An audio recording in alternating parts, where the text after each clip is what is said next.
Kalau Anda sudah seusia saya, tahap berkeluarga sudah dilewati, semuanya akan gampang. Istri saya sempat saya ajak ke dokter karena mengeluh.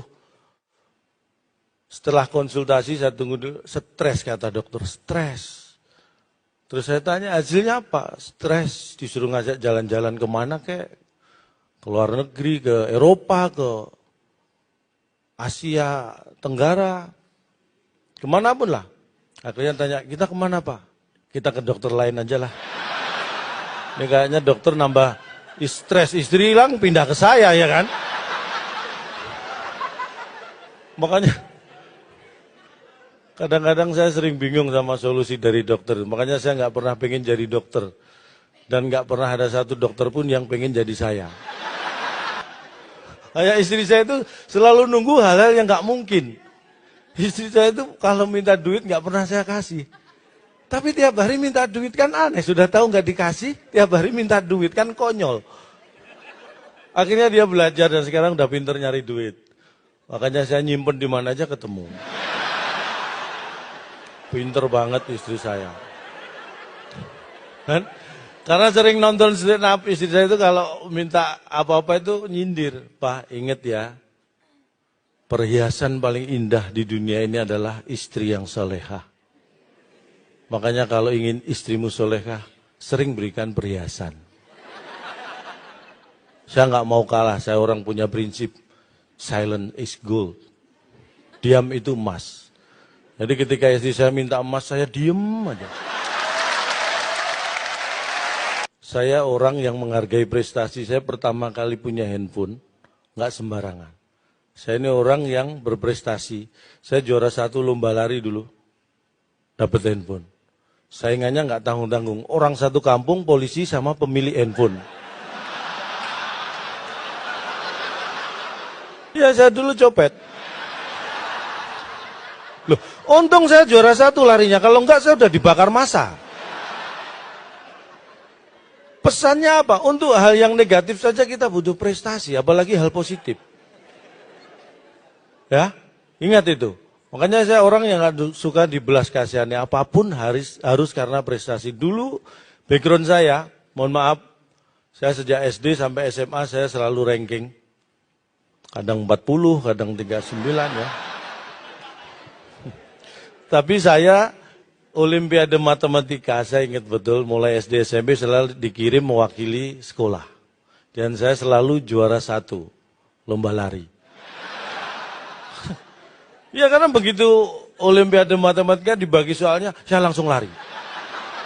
Dan bakat itu nurun ke anak saya. Anak saya juga, benar anak saya itu yang pertama cowok, wah larinya bukan biasa, jarak jauh. Anak saya lari udah 2 bulan belum balik. Saya seneng semua tertawa, kompak-kompak ini kan lu, yang cantik ngumpul yang cantik. Yang ganteng, ada nggak? Ngumpul yang ganteng, yang jelek nyebar. Ini kan, bener, kalau jelek jangan ngumpul, ketahuan jeleknya. Ini nyebar aja masih ketahuan, apalagi ngumpul, lebih cepat ketahuan. Tapi saya bukan pamer, saya sudah hampir 5-6 tahun terakhir ini sering diundang jadi motivator. Jadi saya beri semangat untuk yang merasa jelek. Tepuk tangan buat yang merasa jelek. Gak apa-apa diberi semangat. Nah, yang tepuk tangannya kencang berarti merasa jelek ya. Ingat, jangan pernah minder jadi orang jelek. Karena Anda akan bangga kalau cakep. Dan bagi yang jelek, ingat ya, walaupun jelek, jangan pernah takut untuk mencintai orang lain. Walaupun jelek, jangan takut mencintai orang lain. Karena yang harusnya takut kan yang Anda cintai. Oh, Anda jelek kok.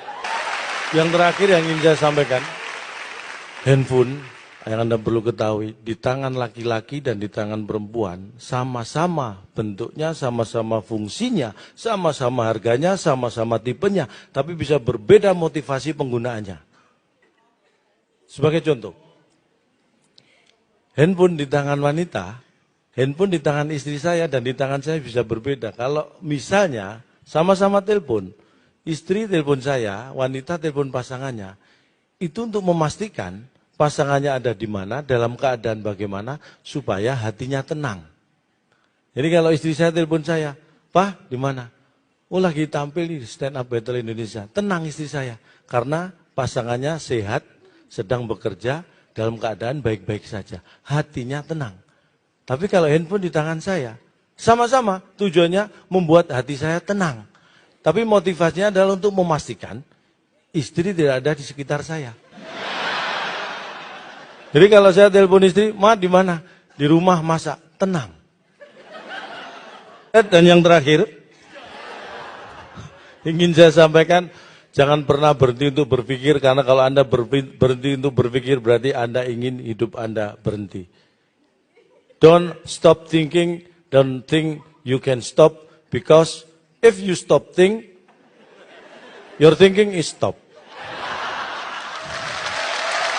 Saya Cak Lontong, salam lemper, mikir.